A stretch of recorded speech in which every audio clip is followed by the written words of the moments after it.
Order! Order! You are an incorrigible delinquent at times. Behave yourself, man!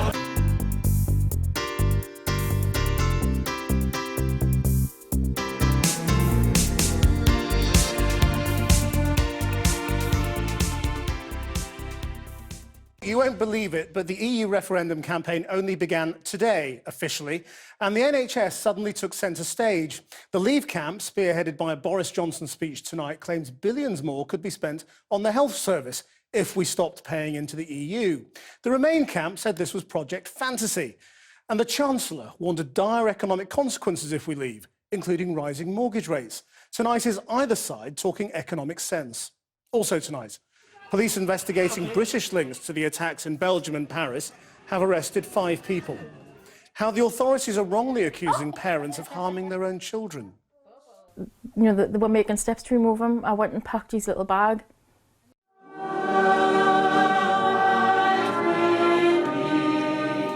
And opposite extremes of emotion in Liverpool. Hours after an extraordinary win in Europe, Anfield has given over to the final memorial to the 96 who died at Hillsborough. So, the first official day of the EU referendum campaign, and the two sides have been swapping economic claims. While the Vote Leave camp says that Britain could spend billions more on the health service if it wasn't paying money into the EU, the Chancellor, George Osborne, has warned that Brexit would cause instability, forcing up prices and mortgage rates. Here's our political correspondent, Michael Crick. The opening day, and what did the Leave campaign conjure up? A poster launch in a Manchester car park so deserted, we TV crews were left filming each other. Quitting the EU, 2 Labour MPs claimed, would give us heaps more cash. Gisela Stewart, isn't this poster utterly dishonest in that you're implying if you vote to leave the EU, the NHS gets another £350 million a week? What I'm saying is that the NHS could get £350 million. That's not what the poster said.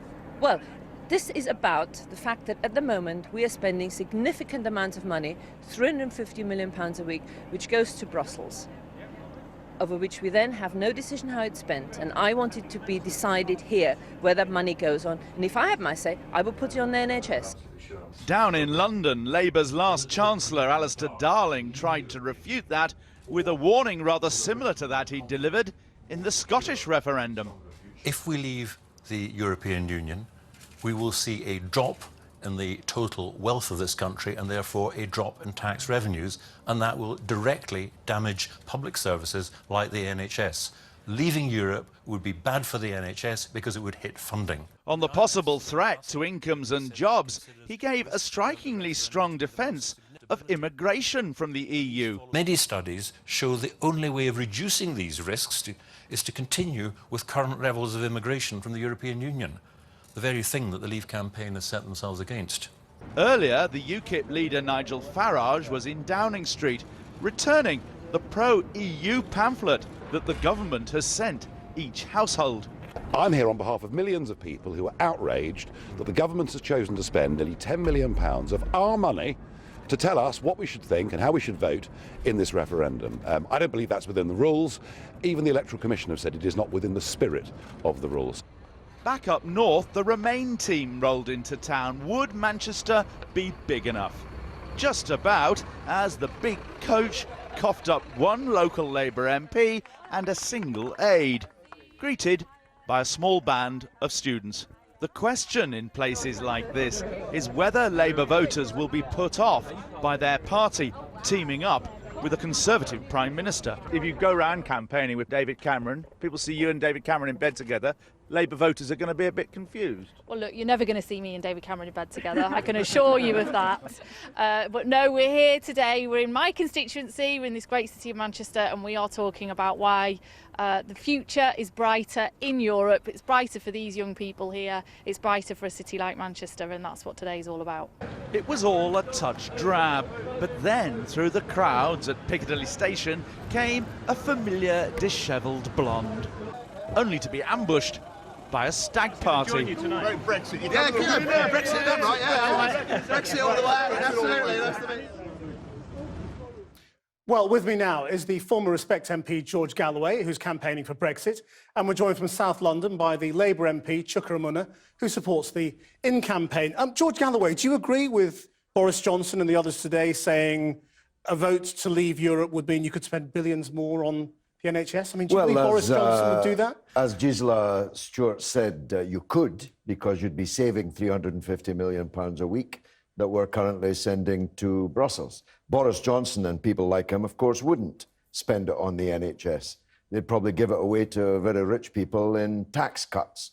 But in theory, it's true. The real threat to the NHS from remaining is TTIP, the Transatlantic Trade Investment Partnership, which the EU is secretly negotiating with the United States and is much more likely to conclude than a British government would be able to do. And TTIP opens the NHS to rampant competitive bids by US corporations that will decimate the National Health Service. Now, I noticed you repeated the $350 million a week. That's not what Britain actually spends, is it? Because we have a rebate, so we don't spend that much a week. As far as but that's I'm the number that keeps getting aware, bandied around. It's £50 million every day that we are sending net to Brussels. If you have a better figure, I'll bow to it. But we are undoubtedly shipping a lot of money to Brussels that we could spend on our public services here. Chuka Umunna, address this question of the NHS. I mean, George Galloway says the TTIP, the Transatlantic Trade Partnership deal, is much more likely to come up, if we stay in, and that is a real threat to the NHS. Could that mean Labour supporters voting to leave Europe? No, I don't think so. Let me just go through a few of those things. You asked George about the number. Let's get with the facts here. If you look at the Office for National Statistics average contribution between 2010 and 2014, the UK has paid around £8.9 billion a year net to be a member of the European Union. Now, that is in the context of overall government expenditure of well over £750 billion a year. So we're spending less than 2% of total government expenditure on our membership of the European Union, and we get so much more back in return. That's the first point. The second point, look, the people I prefer to listen to on this issue of the NHS is not people like Boris Johnson, Michael Gove, Chris Grayling, people who have overseen the fragmentation and breakup of the NHS and withdrawal of funding. I'd rather listen to the people who work in it. And that's why Unison, one of the country's biggest unions, the biggest union representing health sector workers, has come out to maintain our membership of the European Union. And on TTIP, Unison themselves have obviously raised lots of concerns about it. I've had concerns about it myself, and that's why when I was a Shadow Business Secretary, I met with the EU Trade Commissioner Cecilia Malmström and told her flatly we wouldn't be able to support this if it was going to cover the NHS, and she was absolutely clear that it wouldn't. And you know what? If she was wrong about that, I also can point to the conversations I've had with our fellow sister parties who are in government, are of the left in Italy, in France, in Sweden, now in Portugal. They've all been very clear that if this leads to the decimation of their public services, they will veto the TTIP deal. George Galloway, I understand people's concerns about that, but it's been completely whipped up by people who want us to leave. It's a majority vote on whether or not we join TTIP.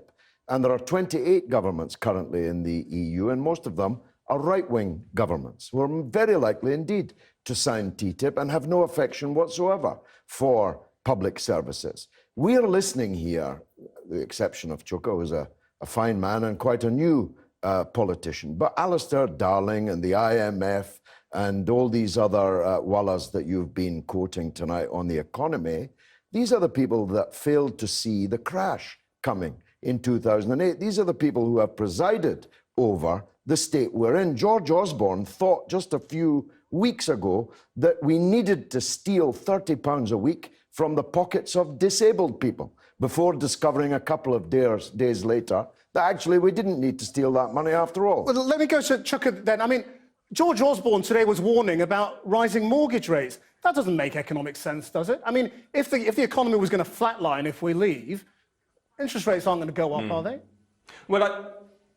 Well, why not look at what the Bank of England have said? They're an independent organisation. They're not party political or party pre on this referendum. They've said that there is quite likely to be an economic shock if we leave. And we know from previous economic crises, like the crash that George mentions, that what are the things that get hit first? Things like youth unemployment in our country. But look, this whole EU referendum, and your viewers have got 10 more weeks of this, I'm afraid, is about much more than me, George, or any of these other political figures. It's about your future. It's about your life.